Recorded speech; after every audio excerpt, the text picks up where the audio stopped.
Alors aujourd'hui, on va s'attaquer à un gros morceau, la grande réforme de la formation professionnelle de 2018.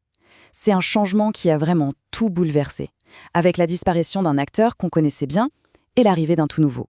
Allez, c'est parti, on décortique ça ensemble. Tout démarre donc en 2018, avec la loi dite pour la liberté de choisir son avenir professionnel. Et quand on dit révolution, le mot n'est pas trop fort. Ce n'est pas un simple coup de peinture, non. C'est une refonte complète de l'architecture du système de formation en France. Mais alors, la question c'est, pourquoi un tel Big Bang? Eh bien, le système d'avant était souvent jugé un peu lourd, complexe, pas toujours très réactif. L'idée de la réforme, c'était donc de moderniser tout ça, avec des objectifs très clairs pour rendre le système plus simple et plus efficace. Concrètement, qu'est-ce qu'on voulait changer? D'abord, simplifier le financement. Fini le casse-tête, c'était l'idée. Ensuite, donner un vrai coup de fouet à l'apprentissage. Il fallait aussi s'assurer de la qualité des formations avec le fameux label Calliope. Et puis, bien sûr, rendre le CPF, le compte personnel de formation, plus simple d'accès. Et surtout, redéfinir la mission des organismes collecteurs pour qu'ils deviennent de vrais partenaires pour les entreprises. Et le résultat le plus visible de toute cette réorganisation, eh bien, c'est ça. La fin des OPCA, les organismes paritaires collecteurs agréés, et la naissance d'une toute nouvelle structure, l'OPCO. OPCO, ça veut donc dire opérateur de compétences. En clair, c'est un organisme qui a le feu vert de l'État pour faire deux choses essentielles. D'un côté, financer la formation, et de l'autre, accompagner les entreprises et les branches. C'est vraiment la nouvelle pièce maîtresse du jeu. Bon, alors, qu'est-ce qu'ils font au quotidien ces OPCO?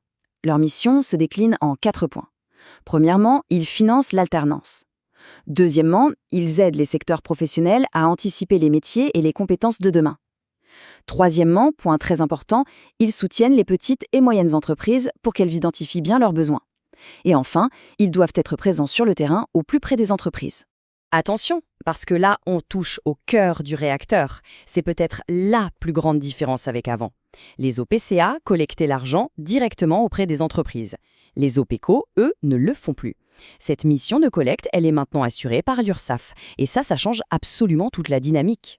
Pour qu'on s'y retrouve bien, à rien de nouveau un petit face-à-face, non? Mettons l'ancien système et le nouveau côte à côte pour voir clairement ce qui a changé. Alors, regardons ça. Au niveau du rôle, l'OPCA était un collecteur-financeur. L'OPECO, lui, se concentre sur le financement de l'alternance et surtout sur l'accompagnement. L'organisation aussi change, on passe d'une logique de secteur à une logique de grande branche économique. Et pour que tout soit clair, on voit bien que le FAF, le Fonds d'assurance formation, a un rôle à part. Il est là pour les travailleurs indépendants. On a bien 3 logiques différentes. Bon, on a vu pas mal de choses.